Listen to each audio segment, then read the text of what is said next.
सीफर से एडवांस तक English grammar सीखना चाहते हैं तो दोस्तों इससे बेटर कोर्स आपको कहीं नहीं मिलेगा। दोस्तों इस पूरे कोर्स में मैं आपको 30 डेज में मुकम्मल तौर पर इंग्लिश ग्रामर में माहिर कर दूंगा। आज हमारे इस कोर्स का तीसरा दिन है। और दोस्तों अगर आप हमारे साथ ऑनलाइन स्पोकन इंग्लिश कोर्स के क्लासेस ज्वाइन करना चाहते हैं तो अभी हमारे दिए गए व्हाट्सएप नंबर्स पर कांटेक्ट करें और 50 डेज के अंदर इंग्लिश बोलचाल में माहिर हो जाएं। दोस्तों इससे पहले कि हम आज के लेसन का आगाज़ करें, मैं चाहता हूं कि आपको पता होना चाहिए कि हमने आपको पिछले सबक में क्या प्रैक्टिस करवाई थी। दोस्तों अगर आप हमारी क्लासेस को सीक्वेंस के साथ देखेंगे तभी जाकर आपको इस कोर्स का फ़ायदा होगा, आपको चीज़ें सही तरह से समझ आएंगी, क्योंकि हर एक क्लास दूसरी क्लास से कनेक्टेड है। तो अगली क्लास को समझने से पहले आपको पिछला सबक लाजमी देखना होगा। तो पिछले सबक में दोस्तों हमने आपको प्रैक्टिस करवाई थी इस MR, ये सबसे पहले लेसन, वाज और वर। सबक नंबर 2 में हमने आपको प्रैक्टिस करवाई थी वाज और वर की, ठीक है। और दोस्तों आज के सबक में हम आपको प्रैक्टिस करवाएंगे इन चारों वर्ड्स की, this, that, these and those. ये वाले वर्ड्स बहुत ही ज़्यादा बेसिक हैं और इनका इस्तेमाल बहुत ज़्यादा किया जाता है, लेकिन अक्सर स्टूडेंट को ये नहीं पता होता कि दिस, दैट, दीज, दोज का किन सिचुएशंस में इस्तेमाल करना है और कैसे इन वर्ड्स को यूज़ करके आप एग्जाम्पल्स बना सकते हैं। दोस्तों बहुत ही ज़्यादा बेसिक लेसन है और डेली रूटीन में बहुत ज़्यादा हम इन वर्ड्स को यूज़ कर रहे होते हैं। आज का सबक भी आपके लिए बहुत ज़्यादा इंपॉर्टेंट है, आपने आखिर तक इस सबक को लाजमी देखना है। अगर आप इन चारों वर्ड्स को सीखना चाहते हैं, इंग्लिश ग्रामर में इनको क्या कहा जाता है और किस तरह हम इन चारों वर्ड्स को अपनी डेली रूटीन में सीखकर अच्छे से यूज़ कर सकते हैं। दिस का माना ये, दैट वो, दिस ये सब, दोस वो सब। अब यहाँ पर आप कंफ्यूज हो रहे होंगे सिर्फ माना को देखकर। दोस्तों आपके लिए मतलब सीखना काफ़ी नहीं है, बल्कि हमने इसको अच्छी तरह अंडरस्टैंड करना है। तो अंडरस्टैंड करने के लिए सबसे पहले हमें ये पता करना होगा, हमें ये सीखना होगा कि इन चारों वर्ड्स को इंग्लिश ग्रामर में क्या कहा जाता है। दोस्तों इन चारों वर्ड्स को, कौन कौन से वर्ड्स हैं, दिस, दैट, दीज, दोज, इनको इंग्लिश ग्रामर में डिमॉन्स्ट्रेटिव प्रोनाउंस कहा जाता है। क्या बोला जाता है? अगर आप एक स्टूडेंट हैं तो आप अपनी बुक्स में इस लेसन को बहुत ज़्यादा पढ़ते होंगे, आपको कभी समझ नहीं आया तो आज ये वाला लेसन आपको 100% क्लियर हो जाएगा। सबसे पहले तो हमें ये पता होना चाहिए कि डिमॉन्स्ट्रेटिव प्रोनाउंस क्या होते हैं। दोस्तों जब हम किसी शख्स या चीज़ की तरफ इशारा करना चाहते हैं या हम वजाहत करना चाहते हैं, तब इस सिचुएशन में हम डिमॉन्स्ट्रेटिव प्रोनाउंस वर्ड्स का यूज़ कर रहे होते हैं। दोस्तों आमतौर पर जब हम किसी के साथ बातचीत करते हैं तो साथ में हम उन चीज़ों की तरफ इशारा भी करते हैं। फॉर एग्जांपल आप किसी इंसान की तरफ इशारा करना चाहते हैं, उसके बारे में बात भी करते हैं और साथ में इशारा भी करते हैं। या आप गाड़ी के बारे में बात करना चाहते हैं, आप घर के बारे में बात करना चाहते हैं, आप किसी ट्री के बारे में बात करना चाहते हैं, तो जब आप बात करते हैं तो आमतौर पर आप साथ में इशारा भी कर रहे होते हैं। तो ये जो हम इशारा कर रहे होते हैं, चाहे कोई चीज़ करीब हो, दूर हो, ठीक है, एक हो, दो हो, तो साथ में जो हम इशारे कर रहे होते हैं ना, इन सिचुएशंस को डिस्क्राइब करने के लिए, इनके बारे में बात करने के लिए हम डिमॉन्स्ट्रेटिव प्रोनाउन वर्ड्स का यूज़ कर रहे होते हैं। तो आपके पास डिमॉन्स्ट्रेटिव प्रोनाउन वर्ड्स कितने हैं? This, that, these and those. यह आपको समझ आ गया कि इन चारों वर्ड्स का इस्तेमाल आप कब करते हैं? इशारा करने के लिए। फॉर एग्जांपल अगर किसी को कोई बात समझ नहीं आ रही तो साथ में एक तो आप बात करते हैं और साथ में आप उसको समझाते हैं। समझाने के लिए आप साथ में वजाहत भी करते हैं, तो आप इशारा कर रहे होते हैं, ठीक है। दिस का इस्तेमाल करीब चीज़ के लिए, दैट का वो दूर चीज़ पड़ी है तो आपके सामने। दिस इज़ माई पेन, ये मेरा कलम है।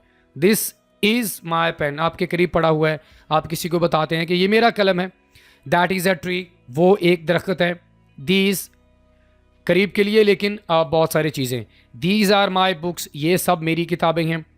दोज दूर के लिए, दोज आर स्टार्स, सितारे नज़र तो आ रहे हैं आपको लेकिन वो बहुत दूर हैं, ठीक है, आपके सामने हैं। दोज आर स्टार्स, वो सितारे हैं।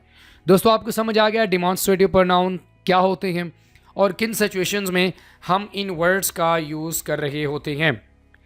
अगर आपको ये समझ आ गया तो आगे आपके लिए एग्जाम्पल्स को समझना और इन वर्ड्स को और भी अच्छे तरीके से अंडरस्टैंड करना आसान हो जाएगा। अब यहाँ पर देखें, दिस बुक। अब जब मैंने कहा कि दिस बुक, ये किताब, आपने किसी से कहा कि यार मुझे किताब चाहिए, उसे समझ नहीं आएगी। लेकिन अगर आप कहेंगे दिस बुक, आपने बोला साथ में इशारा भी कर दिया, दिस बुक इशारा करके कहेंगे तो बात आगे वाले को समझ आ जाएगी। अच्छा, अब यहाँ पर मैं दिस का इस्तेमाल क्यों कर रहा हूँ? क्योंकि किताब एक है तो एक के लिए आप दिस का इस्तेमाल करेंगे। अगर यही बुक्स जिनके बारे में आप बात कर रहे हैं ये एक से ज़्यादा हैं, दो हैं, तो आप दीज बुक्स का इस्तेमाल करेंगे। एक से ज़्यादा है ना, तो एक से ज़्यादा के लिए हम दीज का इस्तेमाल करेंगे। इशारा तो आप कर रहे हैं लेकिन एक चीज़ नहीं है बल्कि एक से ज़्यादा हैं। इसी तरह अगर कोई चीज़ आपके सामने पड़ी है लेकिन थोड़ी सी दूर है तो उसके लिए आप दैट का इस्तेमाल करेंगे। मसलन दैट बुक, वो किताब जो अलमारी में पड़ी हुई है, आप बेड पर बैठे हुए हैं तो आप कह सकते हैं दैट बुक। दैट हाउस, वो घर। दैट डॉग, वो कुत्ता। आप इशारा कर रहे हैं करीब चीज़ की तरफ नहीं बल्कि दूर वाली चीज़ की तरफ आप इशारा कर रहे हैं दैट का इस्तेमाल करके, लेकिन वो है भी एक। अगर वही जो चीज़ें जो आप दूर इशारा कर रहे हैं वो लोग हैं, अच्छा ज़रूरी नहीं है कि चीज़ें, इंसानों की तरफ भी आप इशारा करने के लिए इनको इस्तेमाल कर सकते हैं, जैसे कि this girl, these boys, that man, those man या दोज बुक्स। तो फ्रेंड्स, आपको समझ आ गया है कि कब किस सिचुएशंस में हम इनका यूज़ कर रहे होते हैं। करीब हो, सिंगल हो तो दिस का इस्तेमाल करेंगे इसका। अगर करीब हो, एक से ज़्यादा हो, दिस का इस्तेमाल करेंगे। दूर हो, एक चीज़ हो, दैट का इस्तेमाल करेंगे। अगर दूर हो, एक से ज़्यादा हो, दो हों चाहे 10 भी हों, तो हम दोस्त का इस्तेमाल करेंगे। आई होप कि इमेजेस के ज़रिए भी आपको अच्छे से समझ आ गया होगा। ओके, अब यहाँ पर देखें सिंगुलर एंड प्लूरल। सिंगुलर माना वाहिद, एक। हियर, यहाँ, यानी दिस का इस्तेमाल आप किसके लिए करेंगे? यहाँ के लिए आप करेंगे। दिस का इस्तेमाल यहाँ के लिए करेंगे। अगर आप देयर की बात करना चाहते हैं, वहाँ की बात करना चाहते हैं, तो आप दैट का इस्तेमाल करेंगे। बात को समझिएगा। हेयर का माना यहाँ, तो यहाँ के लिए हम दिस का इस्तेमाल करेंगे, और देयर वहाँ के लिए हम दैट का इस्तेमाल करेंगे। ये तो वाहिद हो गया। अगर हम प्लूरल की बात करें तो दिस, ये सब, यहाँ। बात समझ आ रही है? तो फिर हम इसको इसके साथ कनेक्ट कर देंगे, दिस, ये सब, यहाँ। अगर हमने कहना हो वहाँ तो फिर हम दोस्त का इस्तेमाल करेंगे, वहाँ। तो आई होप आप अच्छे से समझ चुके होंगे। ठीक है, यहाँ की बात करनी हो, वहाँ की बात करनी हो, फिर आगे आपके माइंड में एक सिचुएशन हो रहेगी, यहाँ मैंने एक चीज़ के बारे में बात करनी है या मैंने दो चीज़ों के बारे में बात करनी है। एक के बारे में बात करेंगे तो दिस का इस्तेमाल करेंगे। अगर आप दो चीज़ों के बारे में बात करेंगे तो दिस का इस्तेमाल करेंगे। वहाँ की बात करनी हो, एक चीज़ हो, दैट का इस्तेमाल करेंगे। अगर वहाँ की बात करनी हो, दोस्त एक से ज़्यादा हो, तो हम दोस्त का इस्तेमाल करेंगे। क्लियर हो गया? ओके, अब यहाँ पर हम कुछ एग्जाम्पल्स को देख लेते हैं, क्योंकि चीज़ों को एक्सप्लेन करना और साथ में उनके एग्जाम्पल्स देना बहुत ज़रूरी होता है। एक्सप्लेनेशन से शायद आपको इतनी सारी चीज़ें समझना ही जितनी आपको एग्जाम्पल्स के ज़रिए क्लियर हो जाएंगी। अब यहाँ पर सिंगुलर की एग्जाम्पल देखें। दिस इज़ अ कैट, ये एक बिल्ली है, बिल्ली के बारे में बात हो रही है। अगर बिल्लियाँ एक से ज़्यादा होंगी तो यहाँ पर फिर हम क्या बोलेंगे? These are cats. Single, this is cat. अगर वो प्लूरल होगी तो हम दीज का इस्तेमाल करेंगे। ये देखें, ठीक है, यहाँ पर हम ऐसे बोलेंगे। थोड़ी सी कन्फ्यूजन है, सिंगुलर ऊपर है, प्लूरल नीचे है, लेकिन आपको मैंने समझा दिया। अगर एक बिल्ली होगी तो आप ऊपर वाला जो है दिस इज़ कैट का इस्तेमाल करेंगे। अगर एक से ज़्यादा होंगी तो हम दीज का इस्तेमाल करेंगे। ठीक है, अगर हम प्लूरल की बात करें, प्लूरल से मुराद दीज एंड दोज। ठीक है, दैट इज़ माई हैट, वो मेरी टोपी है। सिंगल है, ठीक है, वाहिद है, दैट इज़ माई हैट। अगर हम यहाँ पर इसको प्लूरल बनाना चाहते हैं तो दैट को हम दोज में कन्वर्ट कर देंगे। ठीक है, those are my hats, those are my hats. इसी तरह this is are red pen, ये सुर्ख पेन है। This is are red pen. These are blue pens. अब यहाँ पर दिस क्या है? करीब के लिए है ना, ये सिंगल के लिए आ गया। ठीक है, और ये प्लूरल के लिए आ गया। ठीक है, these are blue pens. That is my hat, वो मेरी टोपी है। दैट सिंगल के लिए आ गया, और प्लूरल के लिए दोज आर माई हैट्स, वो सब मेरी टोपियाँ हैं। फ्रेंड्स, आपको बात समझ आ रही है? सिंगल दिस इज़, यानी दिस एंड दैट सिंगल के लिए हो गया, और प्लूरल के लिए दीज एंड दोज। दीज एक से ज़्यादा के लिए, दोज एक से ज़्यादा के लिए। फ़र्क क्या है? एक ये वाला जो है करीब के लिए और ये वाला दूर के लिए है। क्लियर हो गया? ओके। लेकिन ये वाली सिचुएशन कब आएगी? ये वाली सिचुएशन तब आएगी जब हम डिमॉन्स्ट्रेटिव प्रोनाउन के साथ वर्ब का इस्तेमाल करेंगे। वो किस तरह? यहाँ पर देखें, मैंने कहा जी this is a red pen. ये दिस क्या है? डिमॉन्स्ट्रेटिव प्रोनाउन है। इसके साथ हम वर्ब किस तरह इस्तेमाल कर रहे हैं? ये इज़ आप देख रहे हैं। दोस्तों याद रखिएगा, जब किसी सेंटेंस के अंदर आपके पास मेन वर्ब नहीं होगा, क्या? मेन वर्ब नहीं होगा, तो उसमें जो हेल्पिंग वर्ब आप यूज़ करेंगे वही वर्ब के तौर पर काम करेगा। अब यहाँ पर इस क्या है? वर्ब के तौर पर काम कर रहा है, हेल्पिंग वर्ब है। This is a red pen, ठीक है। यहाँ पर हम डिमॉन्स्ट्रेटिव प्रोनाउन को हम वर्ब के साथ यूज़ कर रहे हैं। दीज आर, अब आर क्या है? हेल्पिंग वर्ब है। यहाँ पर हम इसको वर्ब के तौर पर काम कर रहे हैं इसको, ठीक है। These are blue pens. Okay. That is my hat. Is यहाँ पर क्या है? हेल्पिंग वर्ब है, लेकिन वर्ब के तौर पर काम कर रहा है। That is my hat. Those are my hats. वो सब मेरी टोपियाँ हैं। Those are my hats. तो यहाँ पर देखें डिमॉन्स्ट्रेटिव प्रोनाउन, ये जो दिस दैट दोज हैं, ये वर्ब के साथ भी इस्तेमाल हो रहे होते हैं। किस तरह हो रहे हैं आपको मैंने अच्छे से समझा दिया है। दोस्तों आपको क्लियर हो गया? यहाँ पर भी आप देख लें, this is a cat, that is my cat. यहाँ पर डिमॉन्स्ट्रेटिव प्रोनाउन वर्ब के साथ यूज़ हो रहा है। ओके। अब यहाँ पर दोस्तों डिमॉन्स्ट्रेटिव एडजेक्टिव का हम वर्ब के साथ इस्तेमाल करेंगे। अच्छा, इन वर्ड्स को ना दिस दैट दीज दोज, इनको डिमॉन्स्ट्रेटिव एडजेक्टिव भी कहा जाता है और डिमॉन्स्ट्रेटिव प्रोनाउन भी कहा जाता है, ठीक है।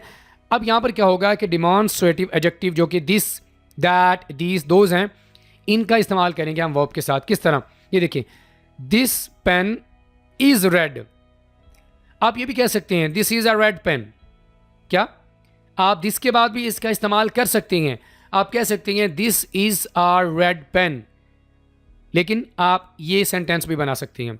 आप दिस के बाद फ़ौरन आप नाउन का इस्तेमाल भी कर सकते हैं जिसके बारे में आपने बात करनी है।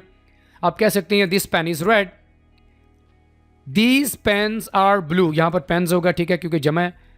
दीज आर ब्लू पेन्स, ये भी कह सकती हैं, लेकिन ये सेंटेंस भी ठीक है, दीज पेन्स आर ब्लू। अब यहाँ पर ये डिमॉन्स्ट्रेटिव एडजेक्टिव है और ये इसके साथ वर्ब का इस्तेमाल हो रहा है, ठीक है।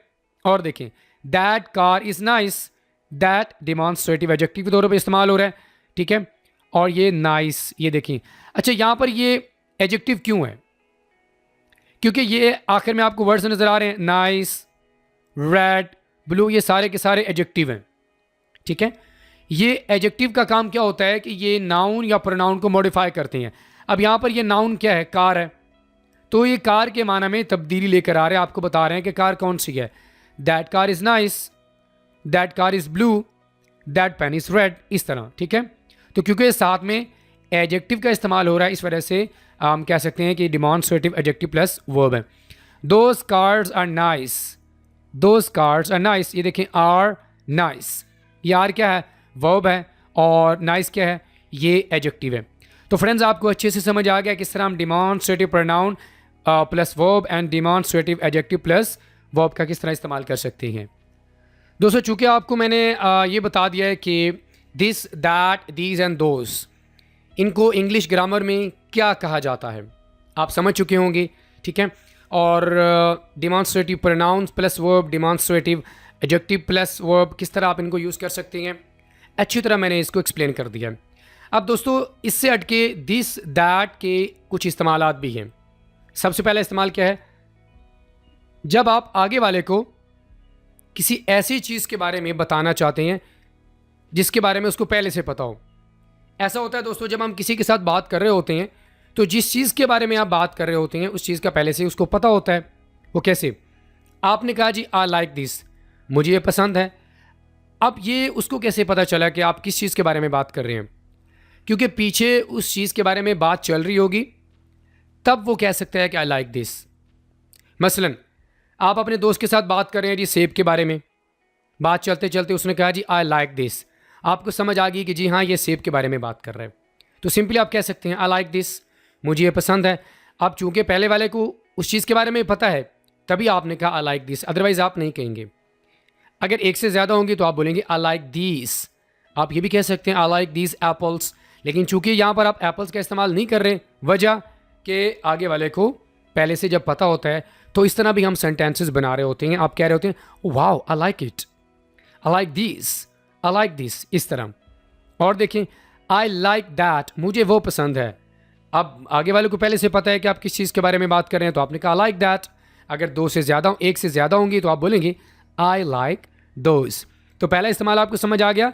जब पहले वाले को किसी चीज़ का पता हो कि जिस चीज़ के बारे में आप बात कर रहे हैं, तो इस सिचुएशन में भी आप दिस का इस्तेमाल कर रहे होते हैं। This, that, these and those का इस्तेमाल कर सकते हैं, ठीक है। दूसरा इसका इस्तेमाल है अगर आप टेलीफोन पर बात करते हैं, फ़ोन पर आप किसी के साथ बात करते हैं, तब भी आप this, that, these, those in words का इस्तेमाल कर सकती हैं। फॉर एग्जाम्पल आपने किसी को कॉल की, आपने कहा hello this is Waqas speaking, is that Asim. अब यहाँ पर दिस भी आ गया और दैट भी आ गया। आप कहते हैं this is Alia speaking, is that Sana speaking. तो इस तरह आप टेलीफोन पर किसी के साथ भी बात करते हुए आप इस तरह बात करते हैं, ठीक है। या अगर आप किसी का तारुफ करवाना चाहते हैं, आप फेस टू फेस किसी के साथ मुलाकात करते हैं, तो आप अपने दोस्त का तारुफ करवाना चाहते हैं, अपने भाई का तारुफ करवाना चाहते हैं, वालिद साहब का तारुफ करवाना चाहते हैं, तो आप इन वर्ड्स का इस्तेमाल कर रहे होते हैं। फॉर एग्जाम्पल आप कह सकते हैं this is my friend Asim, ये मेरा दोस्त आसिम है। या अगर आपके एक से ज़्यादा दोस्त हैं तो आप कह सकते हैं दीज आर माई फ्रेंड्स, ये सब मेरे दोस्त हैं। तो फ्रेंड्स आपको ये जो वर्ड्स हैं दिस, दैट, दीज, दोज, इनके इस्तेमाल भी अच्छे से समझ आ गए हैं। ओके, अब चूँकि आप हमारे लेसन को अच्छे से समझ चुके हैं, अब आपने क्या करना है, आपके सामने दो तरह की प्रैक्टिसेस हैं। आपने फिल इन द ब्लैंक्स करना है या आपने अपने जो है ना डेस्क के बारे में कुछ लिखना है। जो भी आपके डेस्क में होता है this, that, these and those का इस्तेमाल करके आप इनको फिल करेंगे। फिल करने के बाद नीचे कमेंट बॉक्स में सेंड कर सकती हैं। अगर आप चाहें कि हम आपकी प्रैक्टिसेस को अच्छे से चेक करें तो आप दिए गए व्हाट्सएप नंबर्स पर भी अपनी प्रैक्टिसेस को सेंड कर सकते हैं। हम डेफिनेटली आपकी प्रैक्टिसेस को चेक करेंगे और आपको फीडबैक भी देंगे। इसी के साथ दोस्तों आज की हमारी क्लास यहीं पे मुकम्मल हुई। I will see you in the next video lesson. Till then अल्लाह हाफिज़।